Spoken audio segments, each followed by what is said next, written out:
So, we're ready to get started now, and I'm going to introduce the first panel. I am pleased to introduce our kickoff keynote conversation on building the national cyber strategy.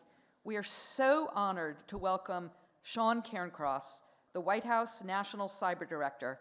He is the President's Principal Advisor on National Cybersecurity Policy and Strategy.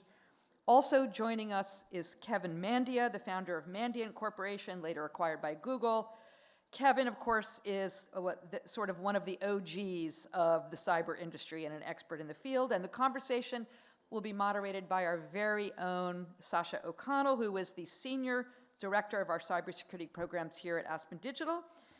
With that, I hope you enjoyed this conversation and the rest of the conversations today, and enjoy the full program. Thank you.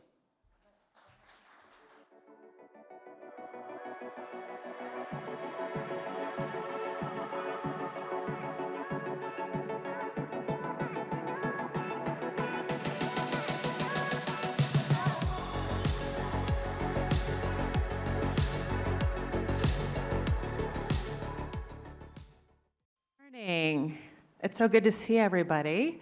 And welcome to the 10th anniversary Aspen Cyber Summit. We're here today to celebrate the last 10 years of work of this community and gain energy and inspiration for the work ahead. And I can't think of any better two folks to help us kick that off than you, Director Cairncross and Kevin. Thank you so much for making the time. We really appreciate it. So to just get started, Director Cairncross, I know you said on a panel back in September that you love to keep lists. I too love to keep a list. Kevin and I were just talking about our lists of various kinds. Can you tell us a little bit both about how you keep lists? I'm a process person and I need to know, but also what's on your list this week, cyber-wise? Sure, Sasha. Well, thank you. Thank you to Aspen. I appreciate being here. Thanks to everyone in the audience. We'll talk about during this panel. We'll look forward to working with everyone here. To those of you we haven't so far. Okay. With respect to what I said, I think what I said technically was I like to receive lists. So the point I was making in that particular panel was I want a list. I'm a practical guy. I'm a pragmatic guy. I don't love the white paper academic process. I do, but in this role, the clock is ticking, and we are looking to achieve results. We work for a president who is very results oriented. And so what I was saying was to industry, one of the things that we are focusing on is how to, among other things, streamline the regulatory environment sector by sector. And so I am happy to engage that full speed. What is helpful to me is a list from industry, because you all know better than I do where the friction points are and what we can do to help eliminate them. So we're looking for that partnership. That's what I was saying. Understood. Yeah, but I do love a good list.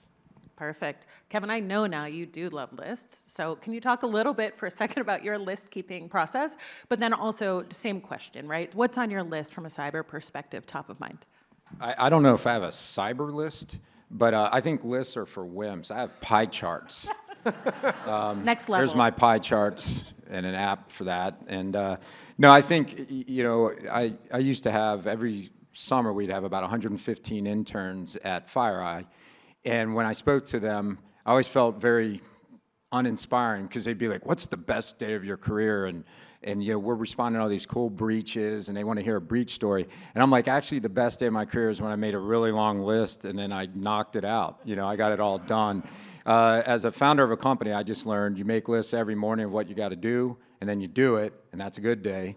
And if you make a list and you don't do it, well, damn it, your list is a little longer the next day. And that's it. That's the excitement. So like interns, I just got the same response from you that I got from the intern. That's it. That's my excitement, completing lists. And then I have that list for you, Sean. We'll give you that list. We'll make your day. I'm going to add that to my list, that you get your list. Right. You can make my list longer. That's even better. Yeah. It'll be a short list. Very good. So Director Cairncross, we have heard there is strategy, a new cyber strategy coming from your office, from the White House and this administration. Can you give us a sneak peek. Tell us some elements, what we can look forward to reading and seeing under your leadership. Well, the first thing I would say is we are striving as an administration to make sure that there is a single coordinated strategy in this domain in a way that hasn't happened before. So we are working in very close partnership with our interagency colleagues to develop this strategy and get it out the door. And I think in the same panel that you referenced earlier, I said I wasn't going to be producing 100-page documents, and that's true here. It's going to be a short statement of intent and policy, and then it will be paired very quickly with action items and deliverables under that. As a top-line matter, it's going to be focused on shaping adversary behavior, introducing costs and consequences into this mix. I think as a country, we have not done a terrific job of sending a signal to our adversaries that this behavior is not consequence-free. And we need to do that because it is scaling and it is becoming more aggressive every passing day. And as new technology is developed, and I'm sure we'll talk about this, and AI is folded into this mix, it will become even more aggressive and scale faster. So we need to make that statement clear. We're focused on, like I say, partnership with industry and streamlining the regulatory environment, and then working with industry so you all are aware of what the USG priorities are, sector by sector, the things that we would like to see protected, and then working with you to free up those assets or those resources to protect those assets. And I think any way that we can increase that communication only serves to harden our resiliency as a nation. I mean, the private sector is responsible for our critical infrastructure. It is a design of our system, and that's a double-edged sword. It makes it somewhat more disparate and harder to protect, but there is a way to do this collaboratively that is effective. And we are so that is those are two of the pillars. There will be 6 of them total, and the final point I would make is we're working on a workforce initiative. There's a huge gap in the cyber workforce. There's over 500,000 cyber jobs just on the decks now that need filling. And there will be a need for more, and we need to align industry incentives, academic incentives, vocational school incentives, VCs, and bring them together collaboratively to better the workforce for the country. Awesome, thank you. A lot of follow-up questions I could ask. I want to go back to shaping adversarial behavior for a second, or sort of bringing pain to the enemy, as an old boss of mine used to say at the Bureau. Kevin, can you weigh in there? I know you've seen a number of strategies and efforts on the government side. You've been in this fight on the private sector side. Can you offer some thoughts, and then Director Cairncross? Well, I'll try to tee it up and then hear some clarity on it. It's first, we got to get attribution right. If you really want to impose risks or repercussions to an adversary, you got to know exactly who you're up against. And I remember, when I first started responding to breaches back in the 90s, I was a law enforcement officer, so it was always about who's behind it and what are they doing. And we should never lose sight of that. We own the infrastructure. We have the capability to pierce anonymity and at least serve up the targeting for proportional response, whatever that may be. But I feel in my whole career, we've had times where we've imposed far greater risks and repercussions, and it kind of ebbs and flows, and it'd be nice to see us ratchet it back up. Yeah, and to that point, I think that's right. And we've become good in sort of a fractured way of responding to things. But there has never been sort of the top cover strategy for the interagency to say, we are going to take a long-term approach to this. I mean, ransomware is a great example of this. We're very good at identifying, responding, remediating. What we haven't been good at is saying, what could we do over the course of 12 months to really put a dent in the incentive to engage in this sort of behavior. Is it stoppable? I mean, no is the answer. I mean, that's a very high bar. But is it possible to raise costs in a way that people maybe want to find something more productive to do with their day? And I think that as a government, that is something private industry, private individuals can't be expected to defend themselves from these sort of transnational criminal organizations and nation-state adjacent actors who are taking advantage of our systems. Thanks. So, and sort of to the next pillar, you shared a little bit more about, and to that point, a little bit more on this idea of public-private partnerships, something we've been talking about for 10 years, of course. Kevin, you had a great analogy I heard you give and sort of story saying, you know, back in the day, everyone had to have their individual factories down by the water to get their own energy source, right? And then we realized over time, everyone needs energy. And thus our sort of, you know, current infrastructure around energy was born as a shared service. Can you sort of say more on what you mean by that in terms of the analogy to cyber and where you see the private sector's role in this fight going over time? I got the question. I just want to go back, though, in a way, to I love the idea of imposing costs and looking at a policy that does that and raises it, because I look at cyber as having asymmetry. I do believe it's far more complex to defend than to go on offense. And because of that asymmetry, you have to spend way more if all you're doing is playing defense to have an equitable result. So the real answer for imposing costs over time would be, if you're a criminal, well, you can only vacation in Syria now. If you go somewhere else, there are genuine, you know, going back to the people doing it and making them inactive through law enforcement or any other means is ultimately the only way to deal with such asymmetry. Otherwise, we're saying all of you are goalies, they have unlimited penalty shots, and damn it, play goal better. That's it. And we're gonna have less shots in goal because we're just better goalies now. That will never stop the problem, and the costs have to include no travel, no money, no fun, go do something else. And that does mean go get the physical body doing it and impose risk to that. And that's why, and when you look at it, now I'm totally ignoring your question, sorry Sasha, to get to this, we are at a shift change where offense is gonna come AI enabled. It has total recall. It's going to work at a scale and speed no human's capable of addressing. It's going to be able to coordinate these attacks in ways that we have never seen humans be able to do before. We better start experimenting on how to get real deterrence or real costs raised to an adversary who's going to launch something, and they might not even know how effective it's going to be, and the agents that they use will think, learn, and adapt to us at a speed that I don't. By the way, I'm not a FUD guy, but we're going to go through a shift change where the asymmetry is going to be exaggerated. So we got to try something new. We got to try something different. Yeah, and it's a very complex environment, but I am a big believer if it is if men or women are involved, incentives work, and so we need to find those incentives and push on them. So back to my question and incentives. I can answer that now. I do believe we're getting better, period. Like, you know, I started doing cybersecurity at the Pentagon in 1993. We called it InfoSec. You know, that was awesome. Bottom line is I do think we're all getting better on defense. We are doing better in our processes, people, and technology. And I think my analogy was made by other people. It was actually made by a guy at GE. I first heard it. It was Grady Summers, who was the CISO at GE, who said, every company went about getting electricity by themselves and then recognized, hey, we all need electricity, so people became good at it. I do think cyber will go that way over time. It's very complex to do. No matter how many people you hire, we seem to have a shortage, and we can scale them.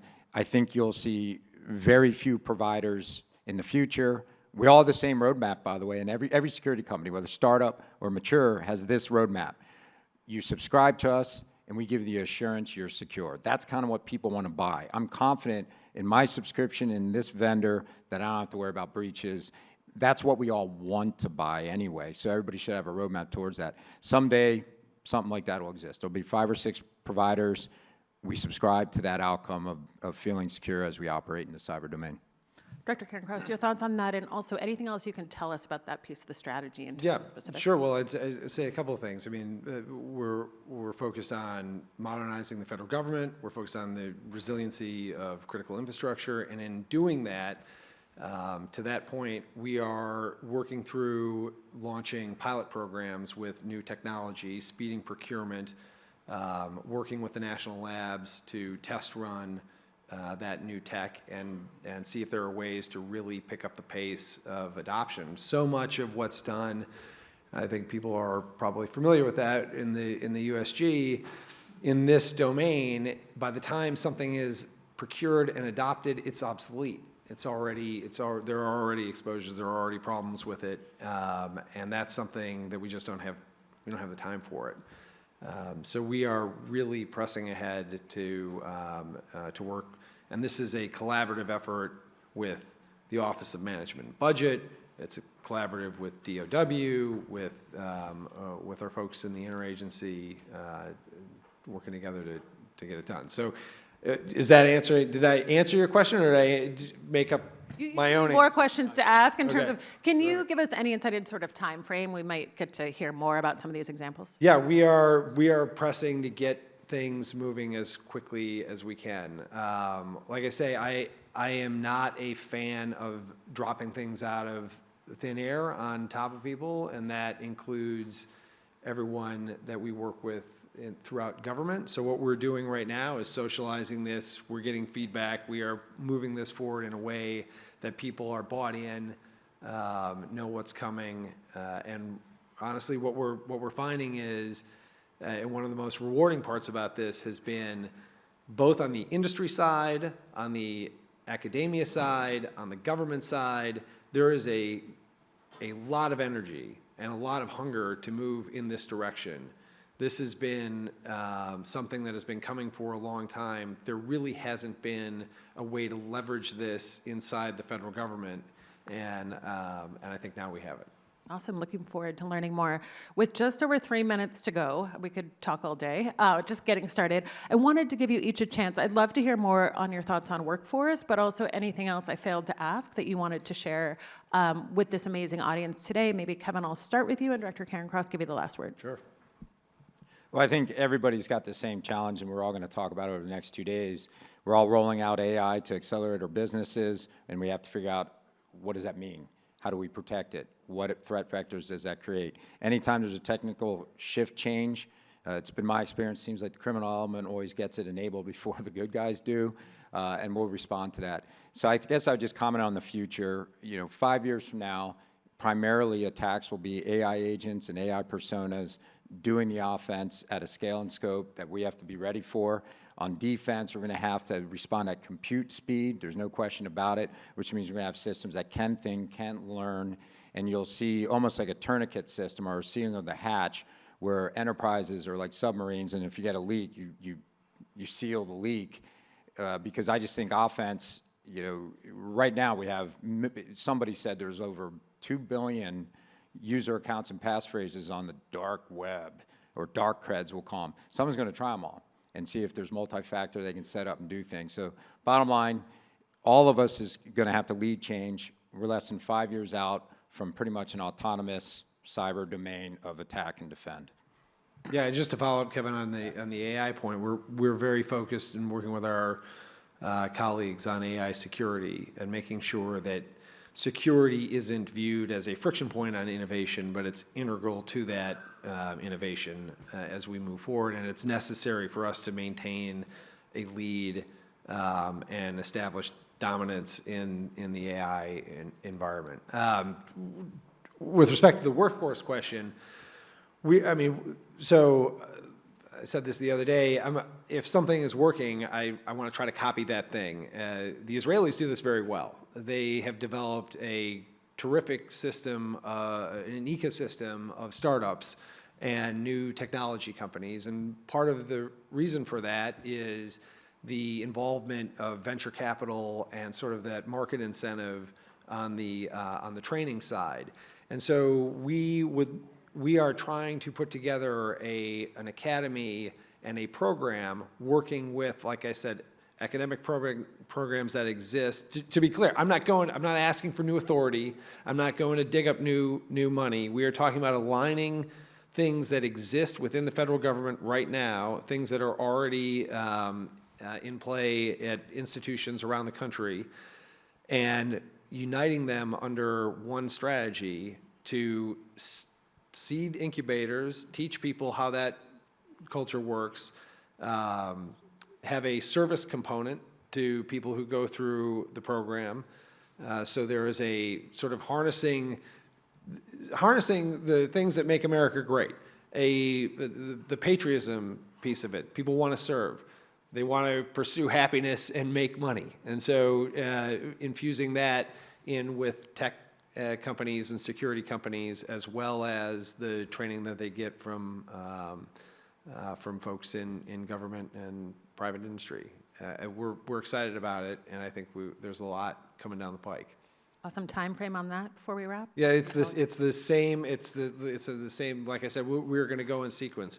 We're going to roll out a strategy. We'll roll out an action plan, and under that plan, there will be lines of effort under those pillars, and then we'll start moving deliverables. Amazing. Well, we're at time, and apropos of this conversation, we have our next panel teed up to go on offensive cyber operations. So terrific. Perfect lead-in. So please join me in thanking you both so much for helping us kick off this day.